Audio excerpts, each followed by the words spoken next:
The sound of rain against the windows had become white noise over the past 3 hours.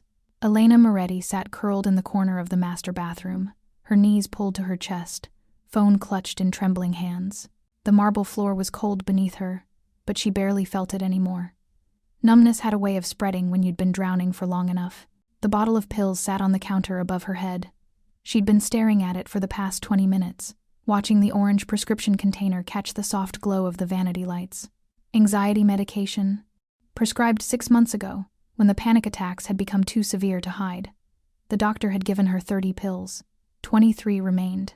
She wondered, in that detached way that felt like watching someone else's life, how many it would take. Her phone showed 11:47 p.m. Marco still hadn't called back. She'd tried him 4 times in the past hour, each call going straight to voicemail after 2 rings. Not dead battery, not out of service area, he was actively declining her calls. Choosing not to answer. Choosing, as he had for the past 2 years, literally anything over her. Elena opened their text thread with shaking fingers. The last message from him was from this morning. Late tonight. Don't wait up. Before that. Meeting ran over. Before that. Tokyo deal needs attention. A litany of absences, each one chipping away at her until there was almost nothing left. She typed slowly, each word feeling like it might be pulled from somewhere deep and vital. I can't do this anymore, Marco. I'm so tired. I just wanted you to know that none of this is your fault. I'm just so tired of being invisible. Her thumb hovered over the send button. This was it. The final message. The last time she'd reach out to a man who'd stopped reaching back years ago. She pressed send. The message showed as delivered immediately. Then, 30 seconds later, the 2 check marks turned blue. Read. Elena's heart lurched painfully in her chest. He'd seen it. Finally, after ignoring 4 calls, he'd actually looked at his phone. Relief and desperate hope warred in her chest. Maybe he'd understand. Maybe he'd call. Maybe. Her phone rang. Marco's name flashed on the screen, and Elena's hands shook so violently she nearly dropped the device. She answered on the second ring, bringing it to her ear with both hands to steady it. Elena, Christ, not tonight. His voice was sharp, impatient, carrying the edge he used when she was inconveniencing him. I'm in the middle of something important. Can whatever crisis you're having wait until I get home? The words hit like physical blows. Not concern, not worry, just irritation that she'd interrupted whatever he was doing. Marco, her voice cracked, tears streaming down her face. I need you. Please, I just need you to come home. Elena, I don't have time for this. Background noise filtered through the phone, music, laughter, the clink of glasses. A party. He was at a party while she was falling apart. You do this every time I have an important event. The dramatics, the neediness. I'll be home tomorrow, and we can talk then if it's really that urgent. Tomorrow might be too late, she whispered, the words barely audible over her crying. Then I guess it wasn't that important. His tone was dismissive, final. I have to go. We'll discuss your need for constant attention when I get back. The line went dead. Elena stared at the phone in her hands. Marco's name still displayed on the screen above the call duration. 43 seconds. That's all she'd gotten. 43 seconds of his time, and every single one of them had been filled with contempt. Something cracked inside her chest. Not broke that had happened months ago. Maybe years. This was different. This was the moment when all the broken pieces finally gave up trying to hold together. She set the phone down carefully on the marble floor and reached for the bottle above her head. If you're enjoying this story so far, don't forget to hit the like button and subscribe. Drop a comment telling me where in the world you're watching from. I love hearing from you. 3 days earlier, Elena had always loved the view from their penthouse. Floor-to-ceiling windows overlooked Lake Michigan, the Chicago skyline glittering like scattered diamonds against the darkness. It was the kind of view people paid millions for, the kind that appeared in architectural magazines with captions about luxury living and urban elegance. Tonight, it just felt like an expensive cage. She stood at the windows in one of Marco's dress shirts, the only thing of his she still wore, watching the city move below. Cars traced light patterns along Lakeshore Drive. People lived entire lives down there. Ordinary lives with ordinary problems. They fought about whose turn it was to take out the garbage, about forgotten anniversaries, about normal things that normal couples navigated together. Elena would have given anything for ordinary problems. Behind her, the penthouse stretched out in 4,000 square feet of carefully curated perfection. An interior designer had decorated it 3 years ago when Marco first bought the place, shortly after they'd gotten married. Elena had been allowed to choose between 2 pre-selected color palettes. Everything else, the furniture, the art, the layout, had been decided without her input. "You have excellent taste," the designer had told Marco, not even looking at Elena. "Your wife is lucky to live somewhere so beautiful." Elena had learned early in her marriage that being Marco Moretti's wife meant being decorative. An accessory, carefully maintained and strategically displayed when needed, but never actually consulted about anything that mattered. Her phone buzzed. A text from her sister, Isabella. "Still on for lunch tomorrow? I need to hear how my favorite little sister is surviving married life." Elena typed a response with practiced cheerfulness. "Wouldn't miss it. The usual place at noon." The lies came easily now. She'd spent 2 years perfecting the art of pretending everything was fine, smiling at family dinners, while Marco barely acknowledged her presence, laughing at charity galas while he networked with men whose names she'd never hear again, playing the role of the devoted wife while slowly disappearing into the expensive wallpaper. Movement in the hallway made her turn. Marco emerged from his study, phone pressed to his ear, speaking in rapid Italian to someone whose time apparently mattered more than hers. He was dressed for going-out tailored suit, the Patek Philippe watch she'd given him for their first anniversary, cologne that cost more per ounce than most people's grocery bills. He'd been home for exactly 20 minutes. 15 of those had been spent in his study with the door closed. Marco ended the call and pocketed his phone, finally looking at her for the first time since he'd arrived. His eyes passed over her quickly, cataloging and dismissing in the same glance. "I have a dinner meeting," he said, already moving toward the door. "Don't wait up." "Marco, wait." Elena took a step forward. "We were supposed to have dinner together tonight. I made reservations at that restaurant you like, the one in River North.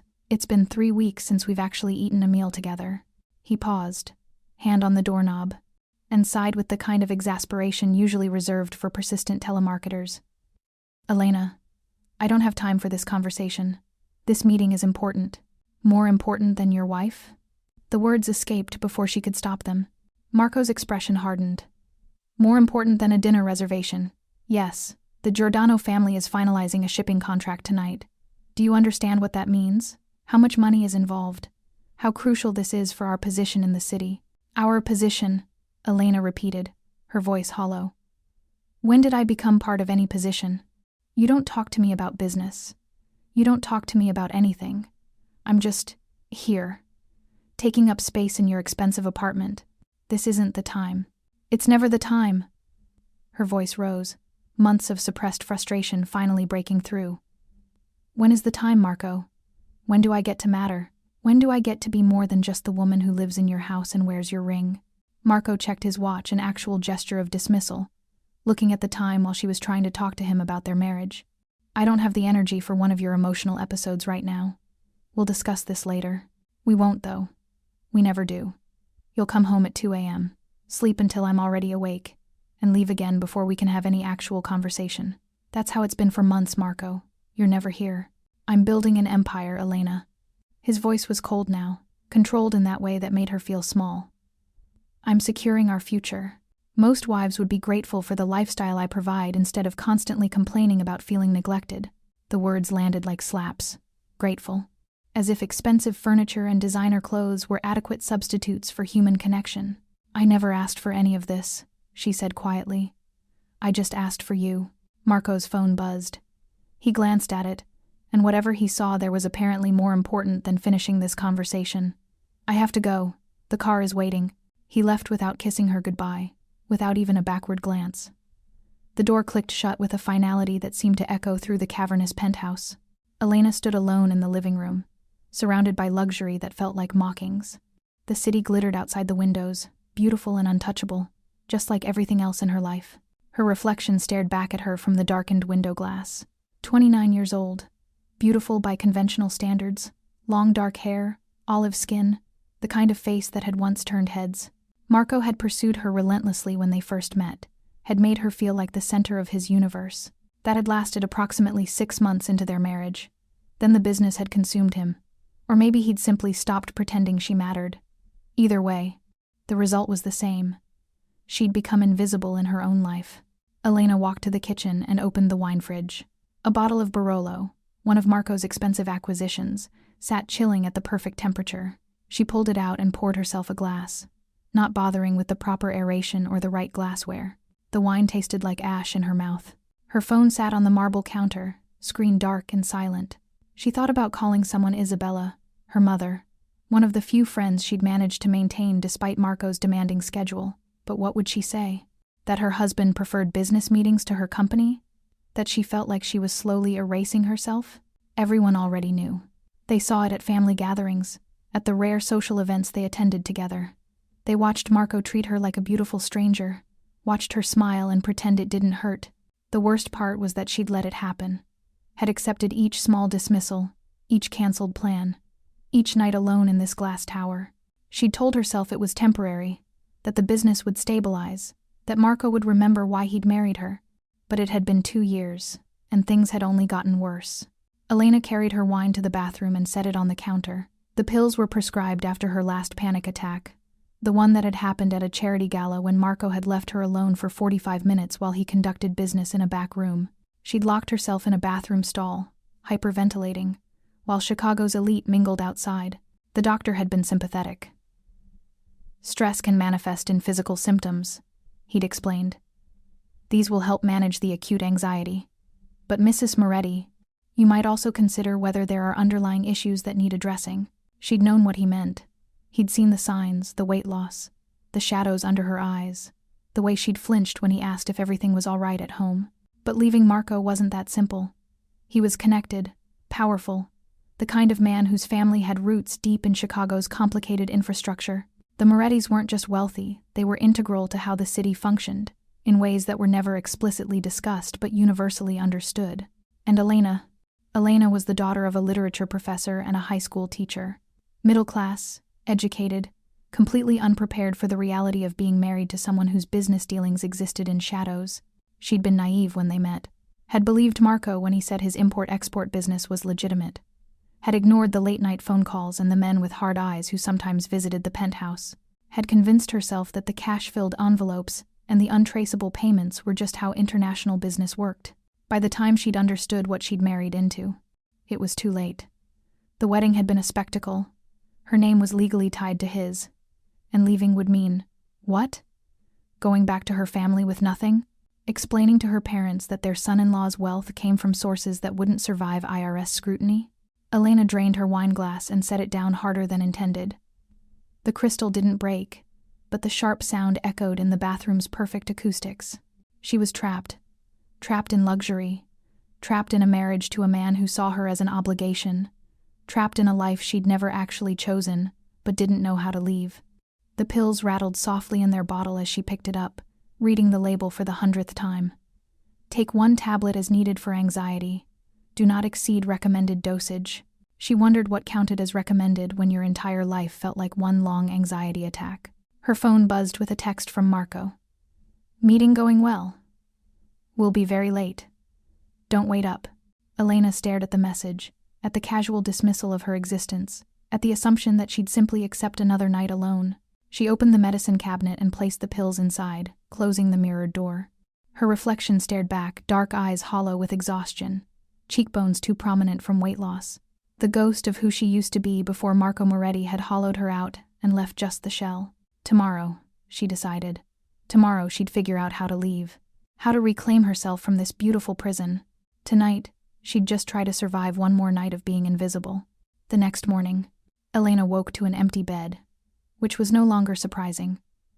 What surprised her was the note on Marco's pillow, written in his precise handwriting on hotel stationery. Had to leave early for meeting. Will be in New York through the weekend. Transfer for household expenses in the account. M. Not even love, Marco. Just his initial, like a business memo. She crumpled the note and threw it toward the wastebasket, missing by 2 feet. Even her aim was off lately, everything about her deteriorating in small, measurable increments. The lunch with Isabella offered a brief respite. Her sister had always been perceptive, and today was no exception. They'd barely ordered before Isabella reached across the table and gripped Elena's hand. You look terrible, Isabella said bluntly. And I mean that with love. When's the last time you slept? Actually ate a full meal? Elena, you're disappearing. I'm fine. Don't. Isabella's voice was sharp. Don't do the thing where you pretend everything's perfect. I'm your sister. I see what's happening. Marco is killing you by inches, and you're letting him. Elena's eyes filled with unexpected tears. I don't know how to stop it. I don't know how to leave. He's never there, Bella.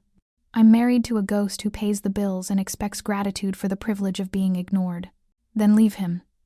Come stay with me and Tom. We'll figure out the rest. It's not that simple. The Morettis are powerful, yes, I know, but you're dying, Elena. Slowly, quietly, but dying all the same. What's he going to do, hurt his own wife? That would be bad for business.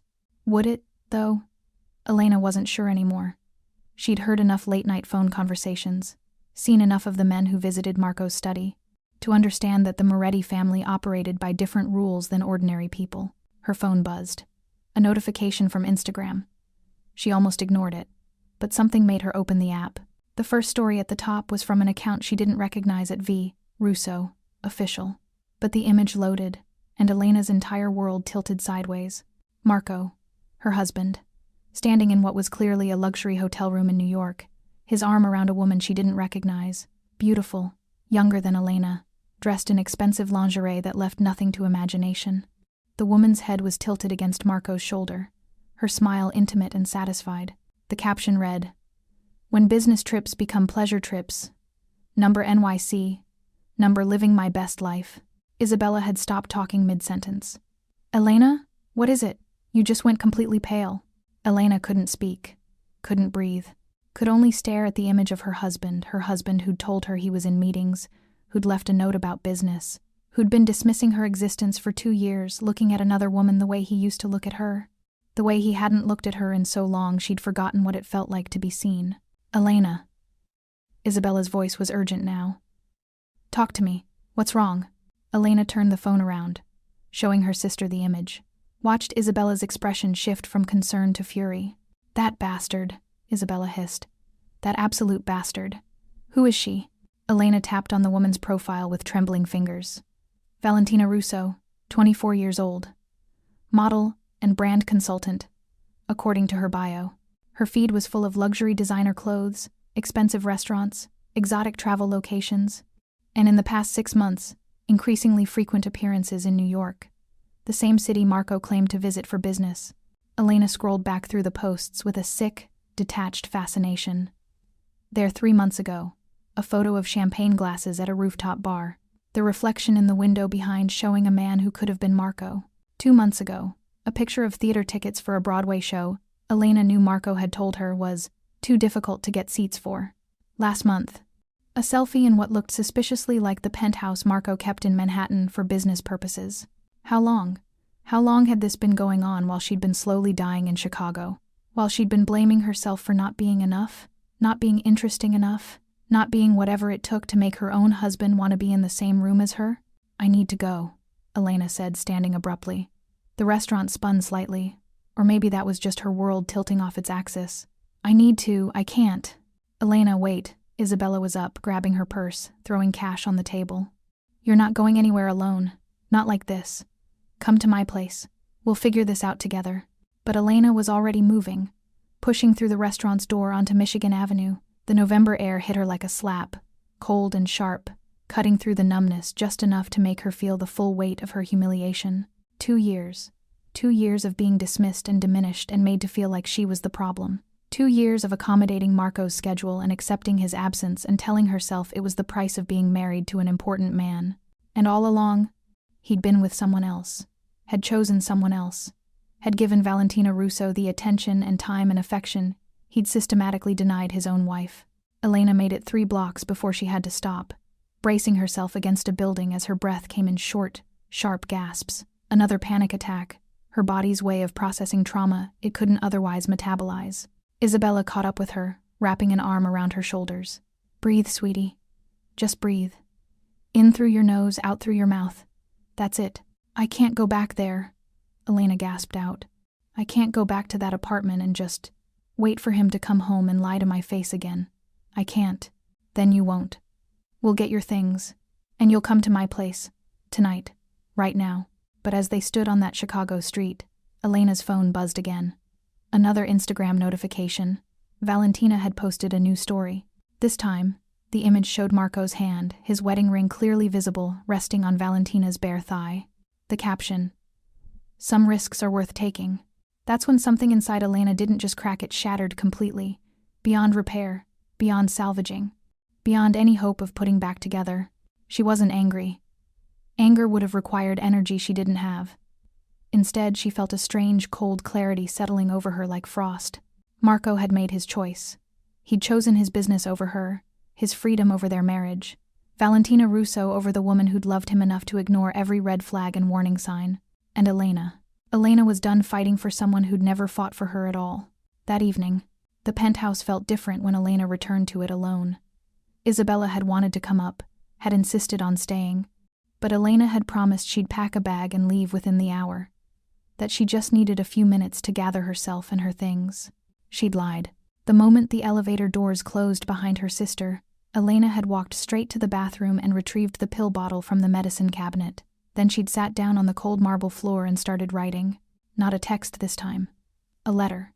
The kind that required actual thought, actual words on paper. She found expensive stationery in Marco's study.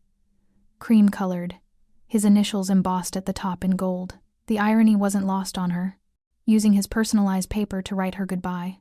Marco, by the time you read this, I'll be gone. Not just from this apartment, but from everything. I want you to understand why, though I'm not sure you're capable of understanding anything beyond your own ambition anymore. I loved you. When we met, I loved the man you pretended to be. Attentive, passionate, someone who made me feel like I mattered. I was stupid enough to believe that man was real, that he would come back once the business stabilized, once you'd secured whatever position you were chasing. But that man never existed, did I? You showed me who you wanted me to see long enough to get me to say yes, to marry you, to legally bind myself to you, and then you showed me who you really are. Someone who sees people as assets or obstacles, never as human beings deserving of basic respect. I've spent 2 years disappearing, slowly erasing myself to make room for your empire, your schedule, your priorities. I stopped seeing friends because you were never available to accompany me. I stopped pursuing my own interests because they seemed trivial compared to your important business. I stopped existing as Elena and became only Mrs. Marco Moretti, a title that meant nothing except possession. I tried to tell you. So many times. I tried. I'm lonely, I said. I need you, I begged. Please just talk to me, I pleaded. And every single time, you dismissed me, made me feel like my needs were inconvenient, my feelings were dramatic. My very existence was an imposition on your valuable time. Today I saw the Instagram post. Valentina Russo in a New York hotel room, wearing lingerie, your arm around her like she's something precious, like she matters. The way I used to think I mattered to you. I'm not angry about the affair, Marco. I'm devastated by what it represents. You had time for her. You had attention for her. You had the capacity to make someone feel valued and desired. You just chose not to give any of that to your wife. I called you tonight. 4 times. You declined every call. When I texted you that I couldn't do this anymore, that I was tired, you finally called back. And do you know what you said? You told me you didn't have time for my crisis, that we'd talk tomorrow if it was really that important. Tomorrow is too late, Marco. I want you to know something, and I need you to really hear this. You killed me, not with violence or cruelty, but with indifference. You killed me by inches, day by day, dismissal by dismissal, until there was nothing left of who I used to be. I hope Valentina makes you happy. I hope she's worth what you destroyed to have her. I hope when you look at her, you don't see my ghost in the corners of your expensive hotels. But mostly, I hope you remember this moment for the rest of your life. I hope you remember that your wife reached out for help, and you hung up on her. I hope you remember that I loved you enough to die from loving you, and you couldn't be bothered to answer the phone. This isn't your fault, Marco. You are exactly who you've always been. This is my fault for staying so long, for hoping you'd change, for believing I could be enough to make you want to try. I'm so tired. And I'm finally going to rest. Goodbye, Elena. She read the letter 3 times, tears streaming down her face, smudging the ink in places. It wasn't perfect. Nothing about this was perfect. But it was true, and truth was all she had left to give. Elena folded the letter carefully and placed it on Marco's pillow where he'd left his note that morning. An exchange of messages, his casual and dismissive, hers final and devastating. Then she returned to the bathroom with the pill bottle. Her phone sat on the counter, and she stared at it for a long moment. One last call. One last chance to see if Marco would pick up. If he'd prove her wrong. If somewhere beneath the cold businessman was a shred of the man she'd married. She dialed his number. It rang once, twice. Then it clicked over to voicemail without even finishing the third ring. He'd declined it. Again. Was probably with Valentina right now, annoyed by his wife's inconvenient interruptions. Elena's hands were steady as she opened the pill bottle. 23 pills. The internet had told her that somewhere between 20 and 40 could be fatal, depending on body weight and other factors. She'd lost so much weight lately that 23 might be enough. She poured them into her palm, the small white tablets looking innocent and harmless. Her phone rang. Elena's heart jumped so violently she almost dropped the pills. Marco's name flashed on the screen. He'd called back.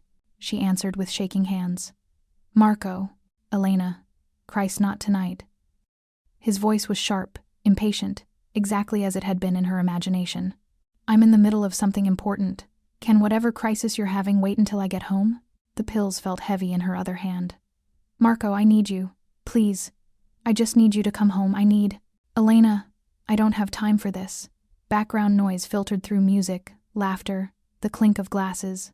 A party. He was at a party with Valentina, while his wife held a handful of pills in a bathroom alone. You do this every time I have an important event. The dramatics, the neediness. I'll be home tomorrow, and we can talk then if it's really that urgent. Tomorrow might be too late, she whispered. Then I guess it wasn't that important. His tone was dismissive. Final. I have to go. We'll discuss your need for constant attention when I get back. The line went dead.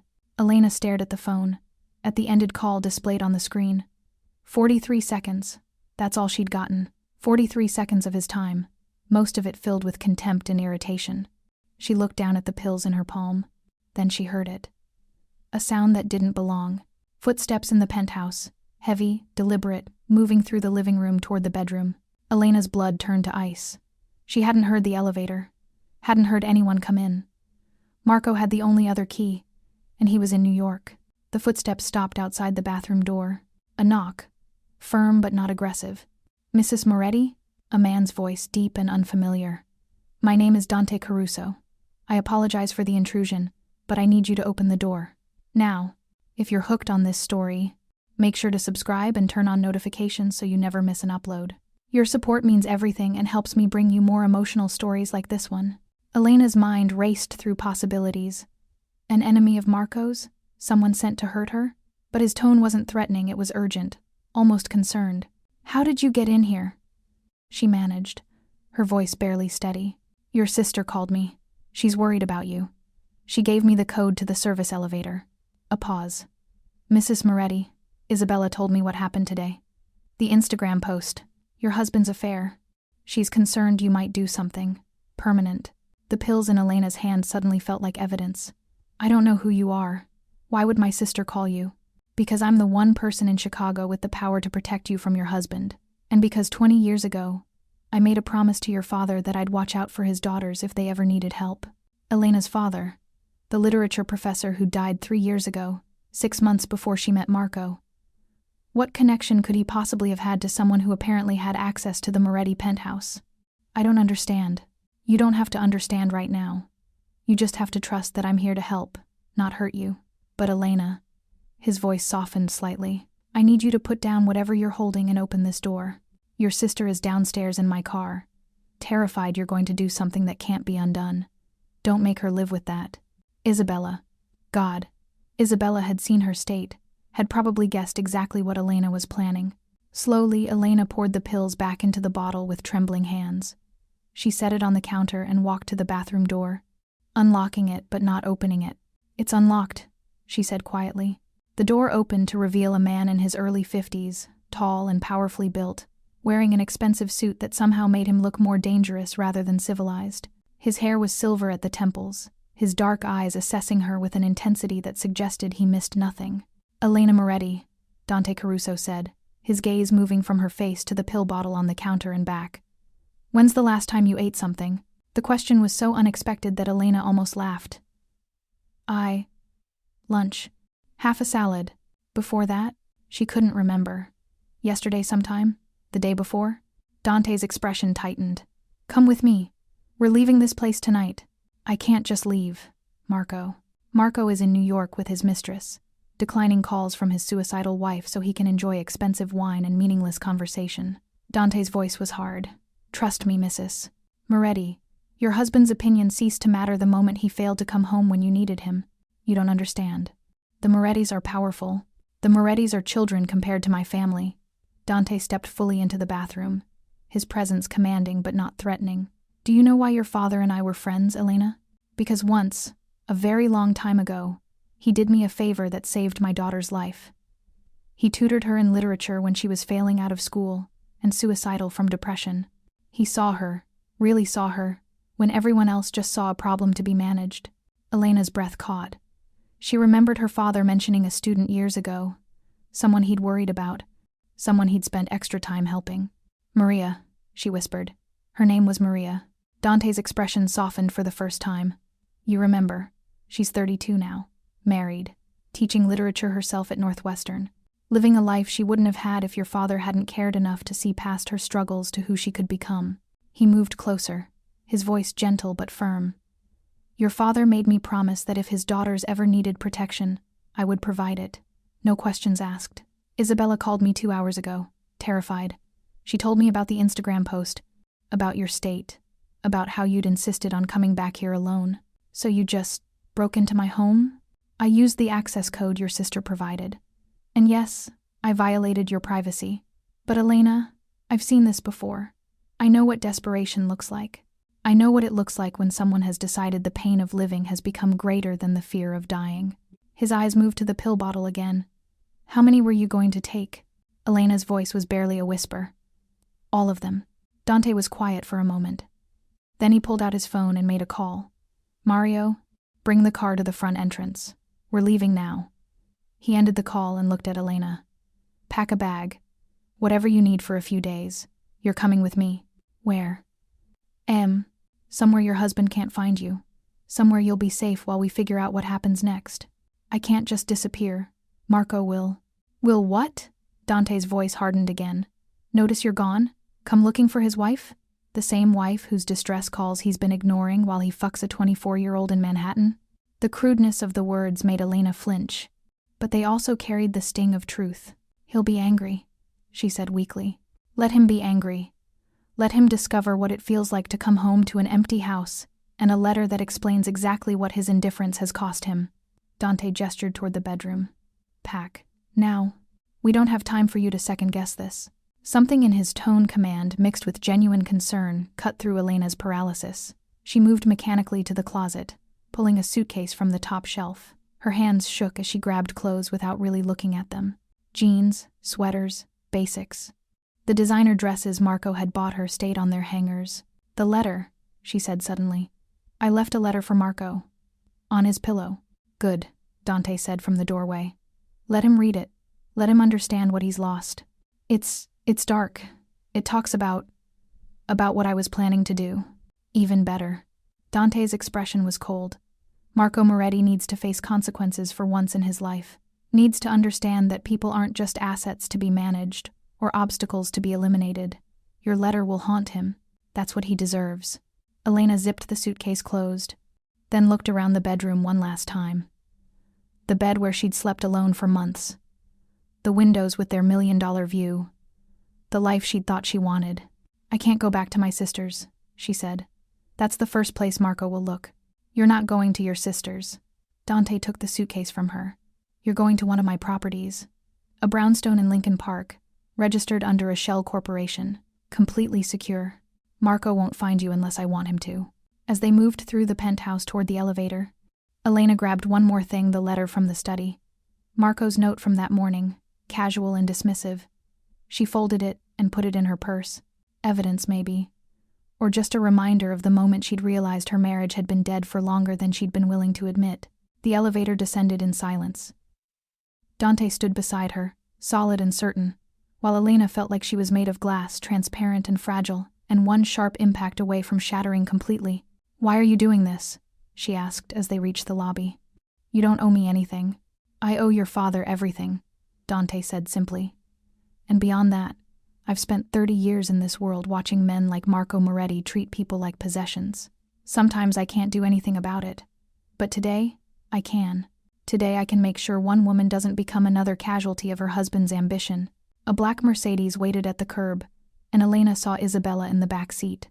Her sister's face was tear-stained, terrified, relieved all at once. Elena climbed in beside her, and Isabella immediately wrapped her in a fierce hug. I'm sorry. I'm so sorry. I didn't know what else to do. I called Papa's old phone number, and this number was in his contacts, and— You saved my life, Elena said quietly. You saved my life, Bella. Dante got in the front passenger seat, and the car pulled away from the curb.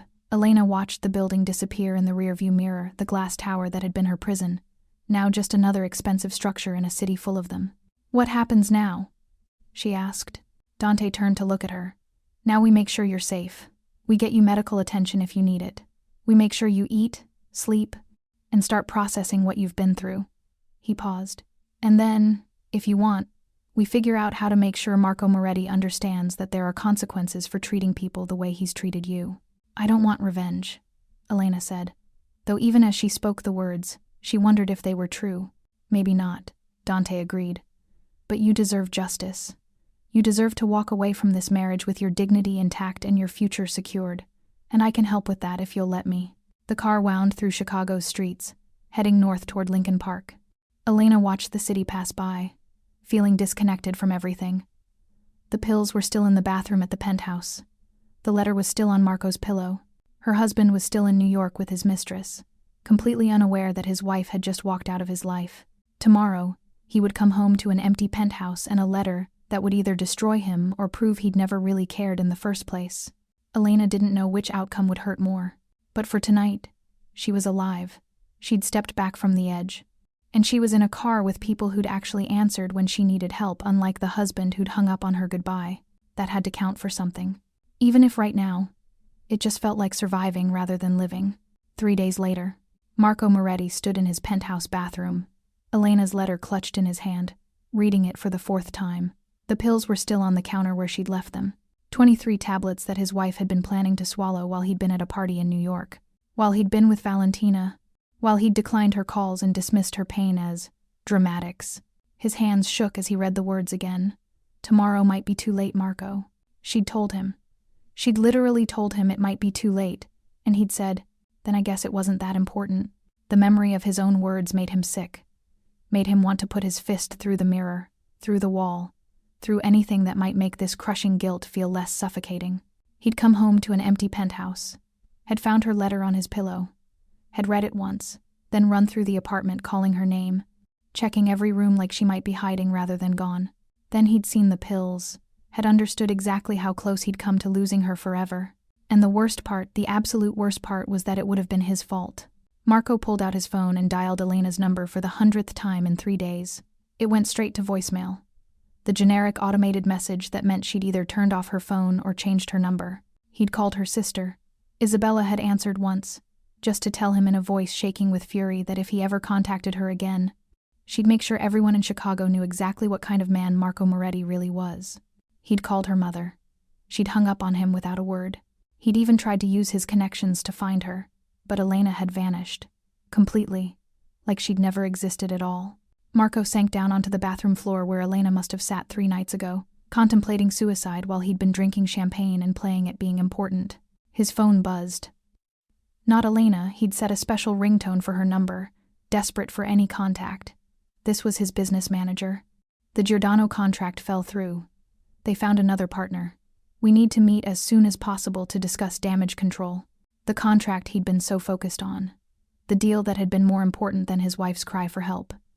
It had fallen through anyway, making his choice even more pointless. Another text came through. This one from Valentina. Missing you already. When are you coming back to NY? Marco stared at the message, at the heart emoji, at the casual assumption that he'd want to see her again.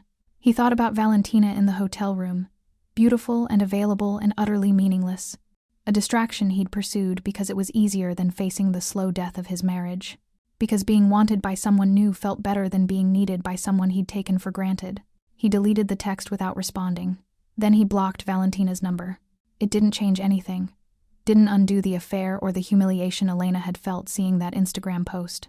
Didn't erase the 2 years of neglect that had led his wife to a bathroom floor with a bottle of pills, but it was something. A small first step toward being someone other than the man who'd killed his wife by inches. Marco's phone rang. Unknown number. He answered it immediately, hoping desperately. Mr. Moretti, a man's voice, cultured and cold. My name is Dante Caruso. I believe you and I need to have a conversation. Marco's blood froze. Dante Caruso. The name carried weight in Chicago, the kind of weight that made even the Moretti family tread carefully. Where is my wife? Marco demanded. Safe.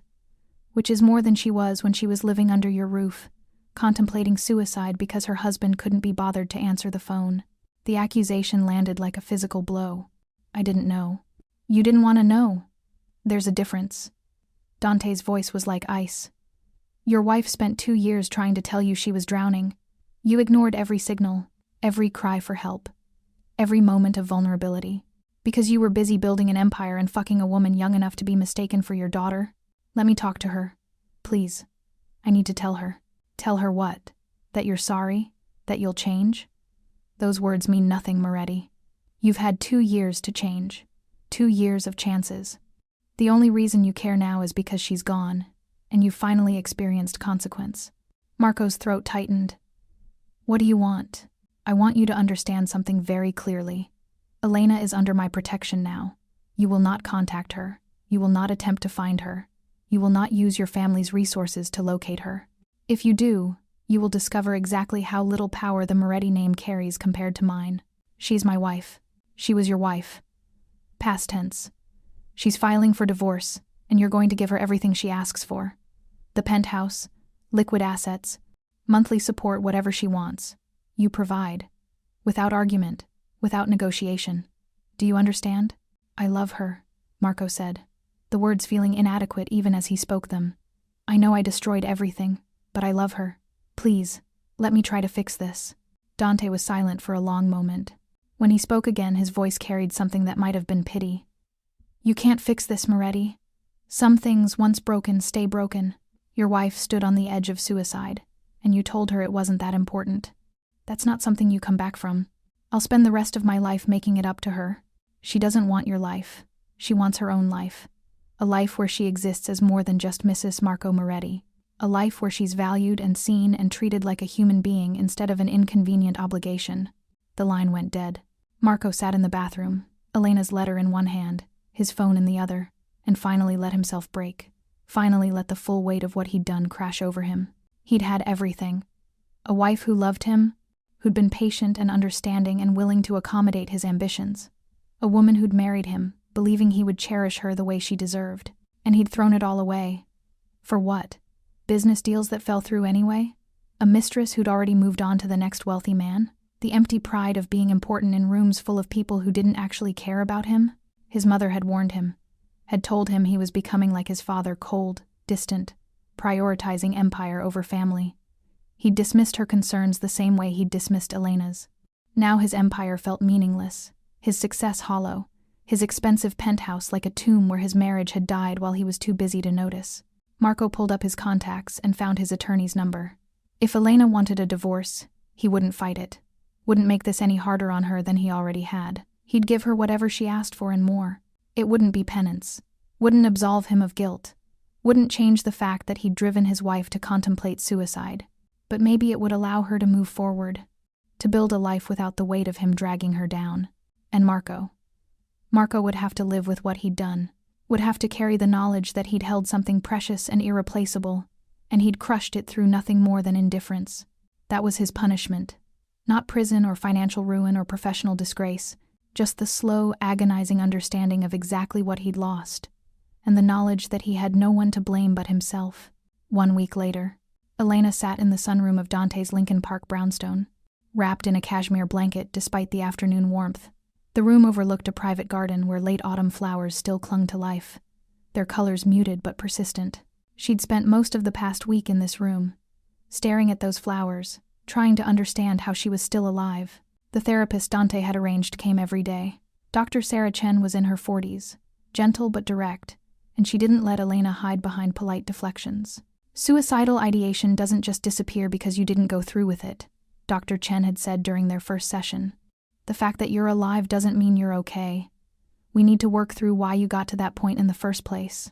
So they talked about Elena's childhood as the daughter of academics who valued intellect over emotion, about meeting Marco at a gallery opening when she was 26 and still naive enough to believe that passion meant love, about the slow erosion of self that happened when you gave someone the power to define your worth and they chose not to. He didn't make you suicidal, Dr. Chen had said carefully, but the circumstances he created, the isolation, the emotional abandonment, the systematic dismissal of your needs, those created an environment where suicide started to feel like the only escape.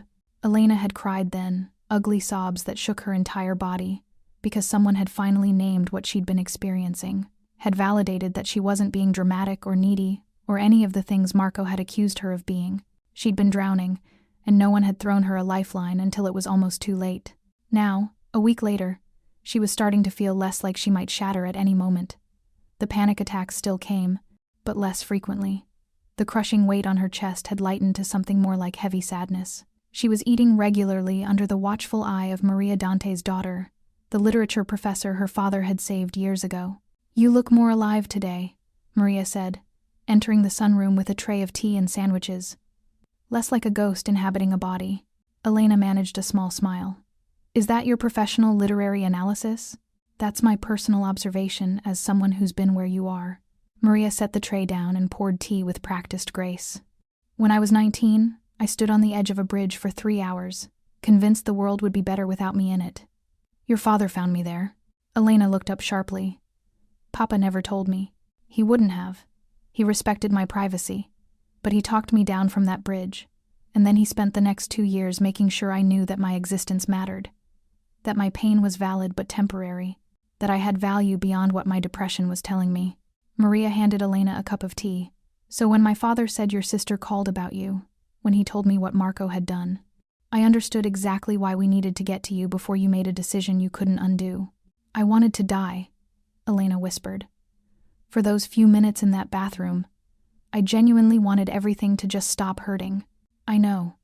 And that feeling might come back sometimes, especially in the beginning. But Elena, you called for help. Even in your darkest moment, you called Marco. You texted him. You reached out. That means some part of you still wanted to live, you just needed someone to give you a reason to keep trying." He hung up on me. "Yes, he did. And that tells you everything you need to know about who he is and what your marriage was." Maria's voice was gentle but firm. "But his failure to show up doesn't define your worth. It defines his capacity for empathy, which is clearly limited." The front door opened, and Dante's voice carried through the brownstone. "Elena, are you receiving visitors today?" "Who is it?" she called back, not sure she had the energy for company. "Your attorney, and your sister." Elena's heart jumped. "Isabella's here?" "I'll give you privacy," Maria said, standing. "But eat at least 1 sandwich before I come back. Doctor's orders." Moments later, Isabella burst into the sunroom, her eyes red-rimmed but fierce. She crossed the space in 3 strides and pulled Elena into a crushing hug. "You scared the hell out of me," Isabella said, her voice breaking. "When I left you at that building, and you promised you'd just pack a bag. God, Elena, I knew. I knew you weren't going to leave. I knew you were going to." "I'm sorry," Elena said into her sister's shoulder. "I'm so sorry for putting you through that. Don't apologize for being in pain. Apologize for trying to handle it alone." Isabella pulled back, gripping Elena's shoulders. "Promise me. Promise me if you ever feel that way again, you call me immediately, before you do anything else. I promise." A woman in her 50s entered the sunroom, carrying a leather briefcase. Her silver hair was pulled back in a severe bun, and her gray suit suggested serious professionalism. "Mrs. Moretti, I'm Catherine Walsh. Dante Caruso retained me to handle your divorce proceedings." She set her briefcase down and pulled out a chair. "I've spent the past week reviewing your situation, and I have some news you'll want to hear." Elena's stomach tightened. "What kind of news?"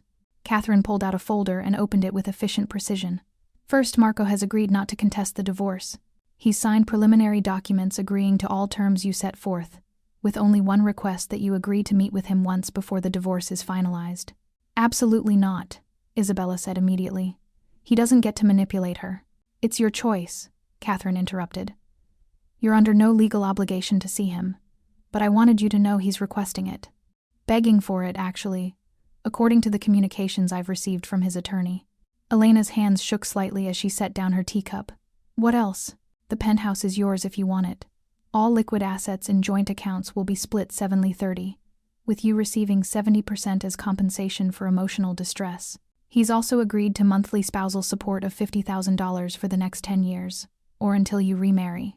The numbers were staggering, life-changing, more money than Elena had ever imagined having access to.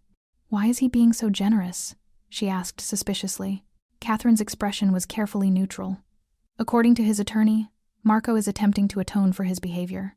He understands that monetary compensation doesn't repair the damage he's caused, but he wants to ensure you're financially secure moving forward. "It's guilt," Isabella said flatly. "He's trying to buy his way out of feeling like the monster he is." "Perhaps," Catherine agreed. "But guilty or not, these terms are extraordinarily favorable to you, Mrs. Moretti. I recommend you accept them." "There's more," Dante said from the doorway. Elena hadn't heard him approach, but he stood there now with an expression that suggested he had information she needed to hear. "May I?" Catherine nodded, and Dante entered the sunroom, taking a seat across from Elena. "I've had my people looking into Marco's business dealings," he said, without preamble. "Your husband is involved in some activities that wouldn't survive federal scrutiny: money laundering through art acquisitions, facilitating illegal imports, bribing city officials for construction contracts. Nothing I can prove definitively without more evidence, but enough to make his life very complicated if the right people started asking questions." Elena's breath caught. "Are you saying—" "I'm saying you have leverage beyond just the divorce settlement. If Marco becomes difficult, if he tries to manipulate you or control you or make your life hell during these proceedings, we have options. Options that could result in him spending significant time in federal prison. You want me to blackmail my own husband? I want you to have power in a situation where you've had none," Dante corrected. "You don't have to use this information, but knowing it exists, knowing that Marco's generosity is partially motivated by fear of what I might do with what I know, that should give you some peace of mind." Isabella leaned forward. "Wait, so Marco knows you're protecting Elena? He knows who you are? We spoke on the phone last week. I made it very clear that Elena is under my protection, and that any attempts to contact, manipulate, or harm her would have severe consequences." Dante's smile was cold. "Your husband understands that the Caruso family carries more weight in this city than the Morettis ever will." Elena tried to process this. Marco knew she was safe, knew she had powerful protection. Was that why he'd agreed to such favorable divorce terms? Fear rather than genuine remorse? "I don't want to blackmail him," she said finally. "I don't want to become the kind of person who uses fear and manipulation to get what I want. That's what he did to me for 2 years. That's not what this is," Catherine said gently. "This is ensuring you have protection if your husband's character proves to be as flawed as his behavior suggests. Think of it as insurance, not a weapon." "Can I think about all of this?" Elena asked, feeling overwhelmed. "The divorce terms? The meeting request? Everything?" "Of course," Catherine said, closing her folder. "You don't need to make any decisions today. But Mrs. Moretti, I do need you to understand something. What your husband did to you, the systematic emotional abuse, the abandonment, the affair, these things have consequences. You're entitled to compensation, to security, to a future where you never have to depend on anyone who might treat you this way again." After Catherine left, Elena sat with Isabella and Dante in the sunroom, watching the afternoon light fade to evening. "Do you want to see him?" Isabella asked quietly. "Marco, I mean, if you say yes, I'll support you. If you say no, I'll support that too." Did she want to see Marco? Elena examined the question from multiple angles, trying to separate what she wanted from what she thought she should want. Part of her did want to see him, wanted to look him in the eye and make him acknowledge what he'd done, wanted to hear him say the words out loud: "I failed you, I hurt you, I drove you to the edge of suicide because I was too selfish and self-absorbed to see you were drowning." But another part of her, the part that was still fragile and healing, knew that seeing Marco might undo all the progress she'd made this week, might pull her back into the gravity of their relationship, into the patterns of making excuses for him and minimizing her own pain. "I don't know," she admitted. "Part of me wants closure, wants to hear him apologize, but I'm afraid of what seeing him might do to me." "Then wait," Dante said. "The divorce doesn't require a face-to-face meeting. You can get your closure through the legal proceedings, through building a new life that has nothing to do with him. Closure doesn't have to come from the person who hurt you. It can come from healing despite them. 2 weeks later, Marco Moretti sat across from his attorney in a conference room that cost $800 an hour to rent. The view overlooked Lake Michigan, beautiful and cold, much like everything else in his life lately. "She won't see you," Richard Kaplan said, sliding the latest communication from Catherine Walsh across the table. "Mrs. Moretti has declined your request for a meeting. She's willing to proceed with the divorce on the terms you've agreed to, but she has no interest in face-to-face contact." Marco stared at the formal letterhead, at the polite legal language that essentially told him his wife wanted nothing to do with him, not even closure, not even a final conversation. "What if I refuse to sign until she agrees to see me?" he asked, knowing even as he spoke that it was a terrible idea. "Then you'll be in violation of the preliminary agreement. Catherine Walsh will advise her client to pursue more aggressive terms, and Dante Caruso will make good on his threat to provide federal investigators with evidence of your business dealings." Richard's expression was grave. "Marco, you're getting off easy here. Take the deal. Sign the papers. Let your wife move on with her life." "I can't just let her go without explaining." "Explaining what? That you're sorry? That you didn't mean to drive her to suicide? That you love her and want another chance?" Richard leaned forward. "She doesn't care about your explanations. She tried to end her life because loving you had become unendurable. No amount of explaining changes that fact." The words hit like bullets, each one finding its mark. "I've changed," Marco said desperately. "I've ended things with Valentina. I've restructured my business to work fewer hours. I'm in therapy. I'm becoming someone who deserves her. That's commendable, genuinely. But you're doing it 2 years too late. And more importantly, you're doing it because she left. Not because you recognized her pain while she was still there." Richard gathered his papers. "Marco, the best thing you can do for Elena right now is give her what she's asking for: distance, financial security, and the freedom to heal without you in her life. And if I can't accept that, then you'll prove that even now, even after everything, you're still prioritizing what you want over what she needs, which would confirm that you haven't changed at all." After Richard left, Marco sat alone in the conference room, staring at the divorce papers that would legally end his marriage. 3 years together, reduced to signatures and financial arrangements. His phone buzzed. A text from his mother. "I heard about the divorce. Can we talk?" Marco called her instead of texting back. She answered on the first ring. "Mama," he said, his voice rough. "Oh, my son." Her voice was thick with sadness. "I warned you this would happen. I told you that you were becoming like your father, that you were destroying your marriage through neglect. Why didn't you listen? I thought I had more time. I thought she'd wait until I was ready to prioritize her. No one waits forever, Marco. Not even someone who loves you." His mother sighed heavily. "I spoke to Elena's mother yesterday. Do you know what she told me? That Elena tried to kill herself, that she wrote you a letter naming you as the reason she wanted to die. Is that true?" Marco's throat closed. "Yes. Madonna Santissima." His mother's prayer was anguished. "What have you done, Marco?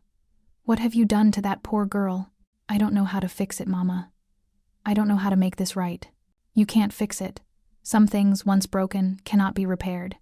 You can only learn from your mistakes and try to become better, so you don't destroy the next person who has the misfortune to love you. There won't be a next person. Elena was it for me. Then you should have treated her that way while she was still your wife." His mother's voice was sharp. "I have no sympathy for you, Marco. You had something precious, and you threw it away because building your empire mattered more than maintaining your marriage. Now you have your empire. I hope it keeps you warm at night." She hung up.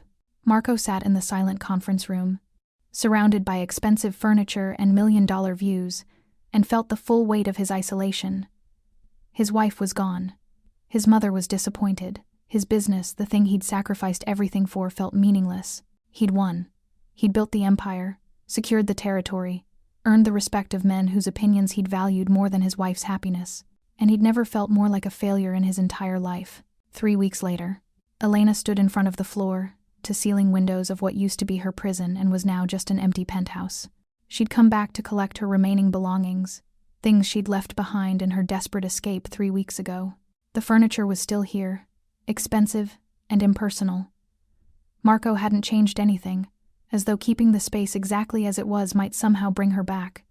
But Elena felt nothing looking at it now. No nostalgia, no regret, just a distant recognition that this had been her life once, in another version of reality that no longer existed. "You okay?" Isabella asked from across the room, carefully packing books into boxes. "I'm fine. It's strange, though. I spent 2 years feeling trapped here, and now it just looks like an expensive hotel room, like I was never really here at all." Maria emerged from the bedroom carrying a small box. "I found these in your nightstand. Journals, it looks like." Elena took the box and opened it. Her handwriting filled page after page of leather-bound notebooks. She'd forgotten about these, the journals she'd kept during the worst months of her marriage, when the only person she could talk to was herself. She opened one at random and read an entry from 8 months ago. "Marco came home today at 3 a.m. I heard him in the shower, washing away evidence of wherever he'd been, whatever he'd been doing. I wanted to confront him, to demand answers, but I've learned that demanding anything from Marco only makes him more distant. So I pretended to sleep while my husband washed another woman's perfume off his skin, and I wondered when I became the kind of person who accepts infidelity as the price of being married. I'm disappearing. I can feel it happening, inch by inch, day by day. Soon there'll be nothing left of Elena except the ghost who maintains Marco's household and shows up looking beautiful when required. Maybe that's all I ever was to him. Maybe I was never real, just a role he needed filled for a while."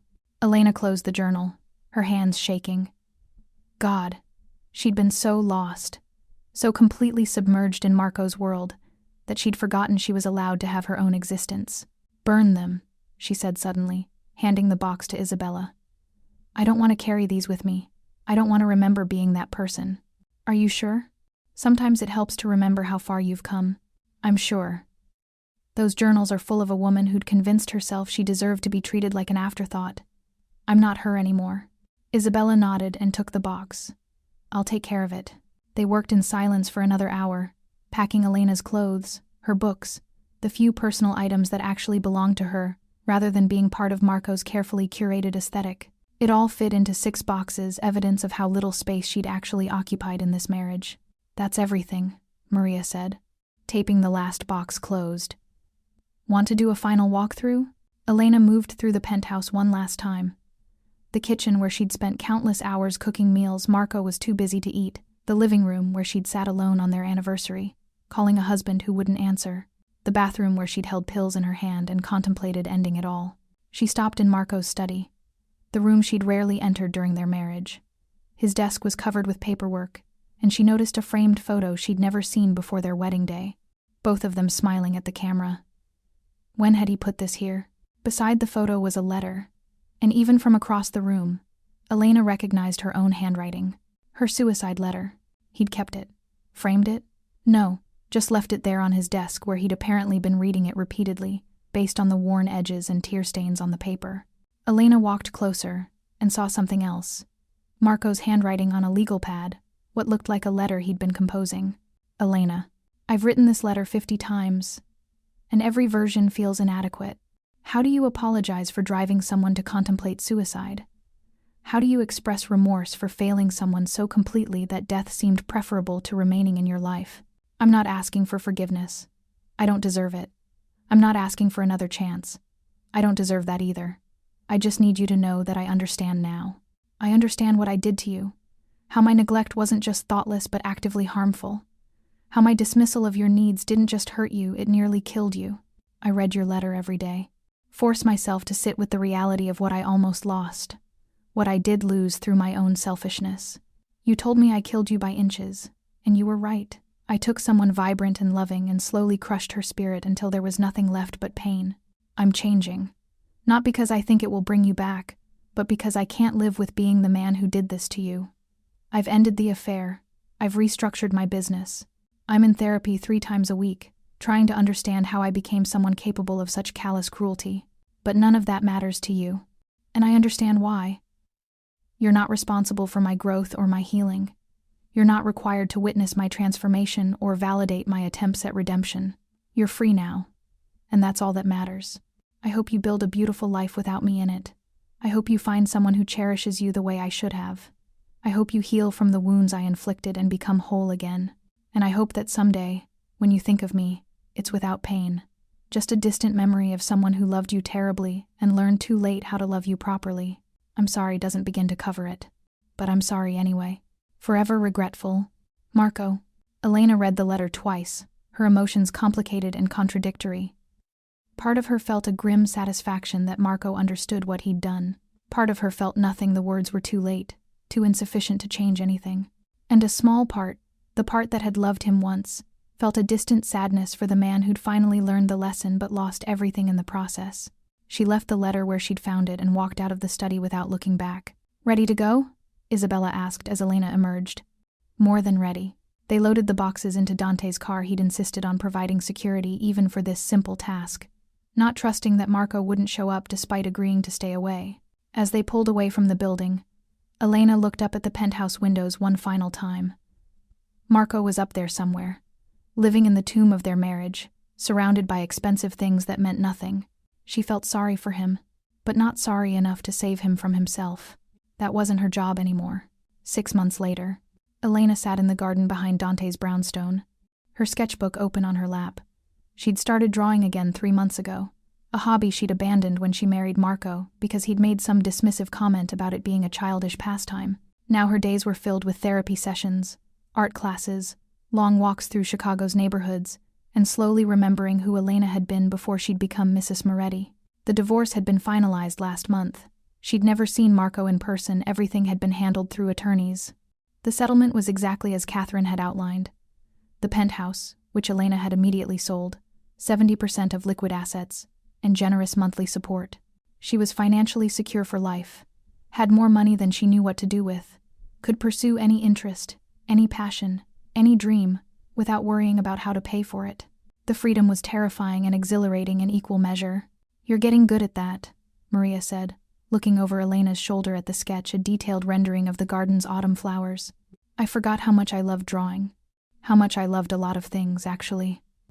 Elena set down her pencil. "Is it strange that I barely think about Marco anymore?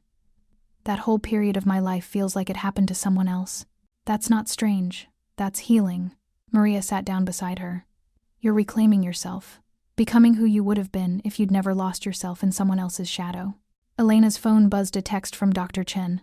"How are you feeling about the speaking engagement next week? Remember, you can back out if you're not ready." Next week, Elena was scheduled to speak at a fundraiser for suicide prevention. Dante had asked if she'd be willing to share her story, to help other people recognize the warning signs of someone in crisis. She'd been terrified at first. The idea of publicly admitting she'd been suicidal, that her marriage had brought her to the edge of ending her life, felt like exposing the most vulnerable parts of herself, but Dr. Chen had helped her reframe it. "Your story could save someone's life. If even one person hears it and recognizes themselves, reaches out for help instead of suffering in silence, isn't that worth the discomfort?" Elena typed back, "I'm ready. It's time to turn this pain into something purposeful." "Speaking engagement?" Maria asked. "Suicide prevention fundraiser. I'm going to talk about what happened, about the warning signs people missed or ignored, about how close I came to becoming a statistic." "That's incredibly brave. Or incredibly stupid. I'm not sure which yet." Elena smiled slightly. "But Dante thinks it could help people, and after everything he's done for me, I want to give back somehow." As if summoned by his name, Dante appeared in the garden doorway. "Elena, you have a visitor. He's waiting in the front parlor." Elena's stomach dropped. "Marco?" "No, someone else. Someone who says he knew your father." Curious, Elena followed Dante into the house. In the front parlor stood a man in his 60s, distinguished in a worn kind of way, carrying a leather satchel that had seen better decades. "Professor Moretti," the man said, standing as she entered. "I apologize for showing up unannounced. My name is James Brennan. I taught with your father at the university." Elena recognized the name, one of her father's closest colleagues. "Professor Brennan. I remember you from Papa's funeral." "Yes, I've been meaning to contact you for some time, but I wasn't sure. Well, I heard about your divorce, and I thought now might be the right time to give you this." He opened the satchel and pulled out a sealed envelope. "Your father left this with me 3 years ago, shortly before he died. He made me promise to give it to you if you ever found yourself in a situation where you needed guidance about leaving a difficult relationship." Elena's hands trembled as she took the envelope, her father's handwriting on the front. For Elena, when she needs permission to save herself. "How did he know?" she whispered. "He died before I even met Marco." Professor Brennan smiled sadly. Your father was perceptive about people. He met Marco once, at a faculty dinner where Marco was networking. Afterward, your father told me he was concerned about the young man's character. Said he had the eyes of someone who saw people as assets rather than human beings. But he never said anything to me. He didn't want to control your choices. But he wanted you to know, if you ever found yourself trapped, that leaving was always an option. That you didn't owe loyalty to someone who didn't value you. Professor Brennan moved toward the door. I'll leave you to read it in private. After he left, Elena sat down on the sofa, staring at the envelope. Her father's final words to her, written 3 years ago, in anticipation of exactly this situation. With shaking hands, she opened it. My dearest Elena, if you're reading this, it means you found yourself in a relationship that's slowly diminishing you. I'm sorry I'm not there to help you navigate it. But I want you to know some things I learned too late in my own life. Love should never require you to become smaller. It should never demand that you silence your needs, abandon your dreams, or accept treatment that makes you feel worthless. If someone makes you feel like you're too much, too needy, too emotional, too demanding, they're telling you they're not enough for you. I watched your mother disappear into our marriage for 20 years before she found the courage to ask for divorce. I watched her become a ghost of who she'd been, all because I was too focused on my career and my own interests to see her suffering. By the time I understood what I'd done, the damage was irreparable. Don't make your mother's mistake of staying too long. Don't make my mistake of not seeing someone's pain until it's too late. If you're in a relationship that's killing your spirit, you have permission to leave. You have permission to choose yourself. You don't need a good enough reason. You don't need to wait until the abuse is bad enough or obvious enough for others to validate. You don't need anyone's approval to save your own life. I know you're strong, my brilliant daughter. I know you're capable of enduring almost anything. But just because you can survive something doesn't mean you should. Choose yourself, Elena. Choose your happiness, your health, your future. Choose to be whole rather than comfortable. Choose to be free rather than settled. And know that wherever I am, I'm proud of you for having the courage to walk away from what's destroying you. That's not failure. That's survival. That's strength. Love always, Papa. Elena read the letter 3 times, tears streaming down her face. Her father had known, had seen the pattern developing even before she'd met Marco, had left her this message like a life raft, knowing she might need it someday. You have permission to save your own life. That's what she'd done. Not perfectly, not gracefully, but she'd done it. Had chosen herself when staying would have literally killed her. Are you all right? Dante asked from the doorway. Elena looked up, wiping her tears. My father knew. He knew I might end up in a relationship like the one I had with Marco, and he left me permission to leave. Your father was a wise man. He was. And he was right about Marco, about love, about all of it. Elena folded the letter carefully. I'm going to keep this. Read it whenever I doubt whether I made the right choice leaving. Did you doubt?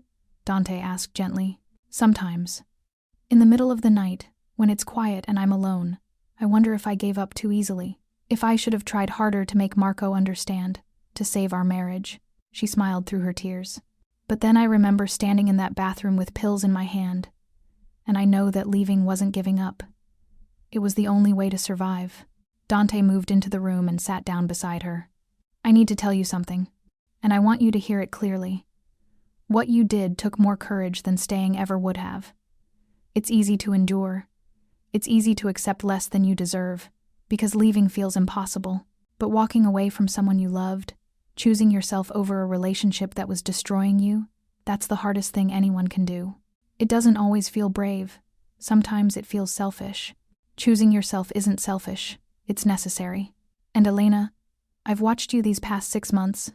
Watched you transform from someone who could barely get out of bed into someone who's building a new life, pursuing art again, preparing to share your story to help others. That's not selfish. That's remarkable. Elena leaned against him, grateful for his steady presence. Dante had saved her life that night, and he'd continued saving it every day since by simply being there, by providing protection and support without demanding anything in return. What happens now? She asked. I have money, freedom, safety, but I don't know what to do with any of it. Now you figure out what Elena wants. Not what your husband wanted, not what your marriage demanded, not what anyone else expects, just what you want for your own life. Elena thought about that. What did she want? She wanted to keep drawing, to maybe take art classes at the university. She wanted to travel to places Marco had been too busy to visit. She wanted to wake up in the morning without dread, to go to bed at night without feeling like she was disappearing. She wanted to help other people who were where she'd been, trapped, isolated, convinced that leaving was impossible. She wanted her pain to mean something, to save someone else from the edge she'd stood on. "I want to matter," she said finally. "Not to someone else, but to myself. I want to build a life that feels like it's actually mine." "Then that's what you'll do," Dante said. "And I'll help however I can." Elena looked up at him. This man who'd honored a promise to her dead father, who'd protected her when she needed protection most. "Why are you doing all of this? You've given me a place to live, legal support, therapy, protection. You barely knew my father, barely knew me. Why invest so much in saving someone else's daughter?" Dante was quiet for a long moment. When he spoke, his voice carried a weight of old grief. "Because 30 years ago, I failed to save my wife from her depression. I was too proud to ask for help, too convinced that we could handle it privately. She took her own life when Maria was 5 years old, and I've spent every day since wondering if I could have prevented it. If I'd just been willing to ask for help, to admit we were drowning." He met Elena's eyes.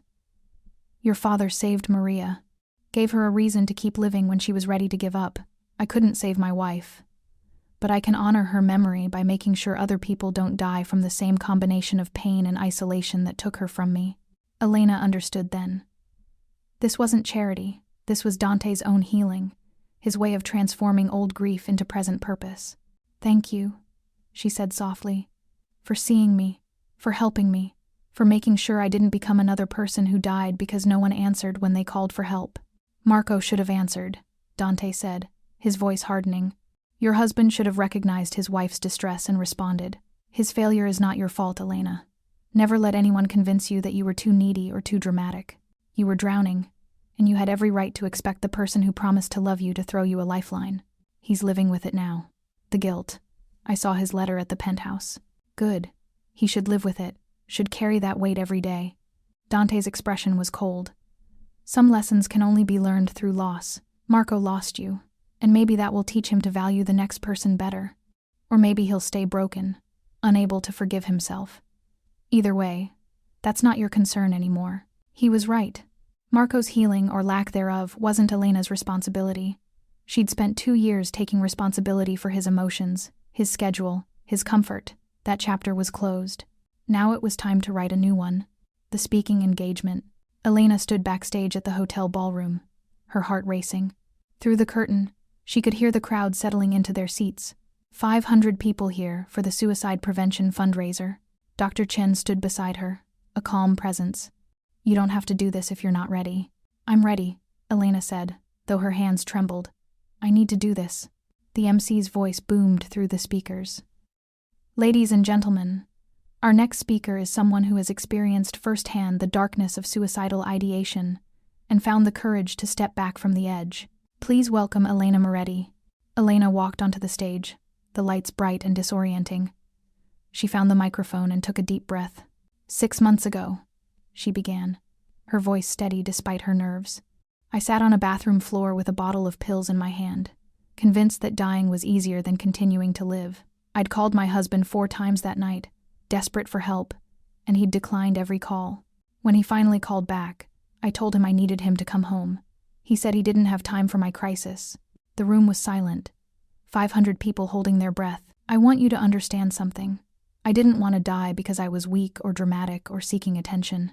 I wanted to die because I'd spent 2 years slowly disappearing, becoming invisible in my own life. And the one person who should have noticed my husband couldn't be bothered to answer the phone when I reached out for help." Elena gripped the podium, drawing strength from the wood beneath her hands. "Suicide isn't about wanting death. It's about wanting the pain to stop. And when you're isolated, when you've been systematically dismissed and diminished until you can't remember who you were before the relationship, death starts to look like the only escape." She saw people in the audience nodding, some wiping tears. "I'm standing here tonight because my sister called someone who could help. Because a man I barely knew honored a promise to my dead father and broke into my apartment to make sure I didn't go through with it. Because people who barely knew me cared more about my survival than the husband who'd promised to love me." Elena's voice strengthened. "If you're here tonight because you've experienced suicidal thoughts, I want you to know, you're not alone. Your pain is valid. Your struggles are real. And asking for help isn't weakness. it's survival. If you're here because you're worried about someone else, I want you to know. Answer the phone. When someone reaches out, no matter how inconvenient the timing, answer. Because my husband didn't answer, and I came within minutes of becoming another statistic. She paused, letting the words settle. But I'm not a statistic. I'm a survivor, and so are many of you in this room. We've stood on the edge and stepped back. We've experienced darkness and found our way toward light. And now we have a responsibility to share our stories, to help other people recognize the signs, to make sure that when someone calls for help, someone answers. Elena looked out at the crowd, feeling something shift inside her. This pain, this terrible experience that had nearly killed her, it could save someone else, could help someone recognize themselves in her story and reach out before it was too late. My name is Elena Moretti, she said. I'm 29 years old. 6 months ago, I survived my husband's indifference and my own despair. Today I'm choosing to turn that survival into purpose, to make sure that no one else has to stand alone on that edge, holding pills and wondering if anyone would care if they were gone. The applause started small, then grew, then became a standing ovation that washed over Elena like a wave. She'd done it. She'd taken the worst moment of her life and transformed it into something that might help someone else. That night, after the fundraiser, Elena received over 200 messages from people who'd heard her speech, people sharing their own stories, thanking her for her courage, telling her that her words had given them hope. One message stood out. I was planning to end my life tonight. I had everything ready, but I came to this fundraiser because my sister bought me a ticket. Your speech saved my life. Thank you for sharing your story. Thank you for making me realize I'm not alone. Elena read that message 3 times, tears streaming down her face. This was it. This was what she wanted to do with her second chance at life. She wanted to reach people who were where she'd been, drowning in isolation and pain. She wanted to be the voice that said, "You matter. Your pain is real. Help is possible. Please don't give up." She texted back, "I'm so glad you're still here. Please reach out to the resources listed in the program. You deserve support, and it exists. You are not alone." That night, Elena fell asleep in Dante's guest room, exhausted but purposeful. Her marriage to Marco had nearly killed her, but somehow, through the wreckage and pain, she'd found a reason to live that was entirely her own. And that, she thought as sleep claimed her, was the best revenge of all. Elena stood at the window of her new apartment in Boston, watching the Charles River reflect the autumn sunset. The space was smaller than the Chicago penthouse, but it was entirely hers, every piece of furniture chosen by her, every painting on the walls selected because it made her feel something, not because it matched a designer's vision. Her phone buzzed. A text from Maria. "Your book just hit the NYT bestseller list, number 3 inches nonfiction. Papa would be so proud." Elena smiled, looking at the stack of advance copies on her desk. When Love Becomes Dangerous, A Survivor's Guide to Recognizing and Escaping Emotional Abuse. The book she'd spent 18 months writing, pouring every painful lesson from her marriage into pages that might help someone else recognize the warning signs before it was too late. The speaking engagement 2 years ago had been the beginning. After that night, invitations had poured in universities, therapy conferences, women's shelters. Elena had said yes to all of them, sharing her story over and over until it stopped hurting to tell it, until it became simply facts, events that had happened to her but no longer defined her. The book had been Dr. Chen's idea. "You have a gift for articulating experiences that people struggle to name," she'd said. "Write it down. Help people who are where you were understand what's happening to them." So Elena had detailed the slow erosion of self, the systematic dismissal of needs, the way emotional abuse could feel like love, until suddenly you were standing on a bathroom floor contemplating death. She'd written about warning signs, about how to leave, about rebuilding yourself afterward, and apparently, people needed to hear it. The book had sold 50,000 copies in pre-orders alone. Her laptop chimed a video call from Isabella. Elena answered, and her sister's face filled the screen, beaming.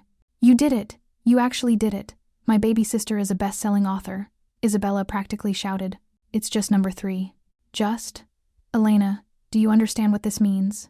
Thousands of people are reading your story, learning from your experience, maybe saving their own lives because you were brave enough to share what happened."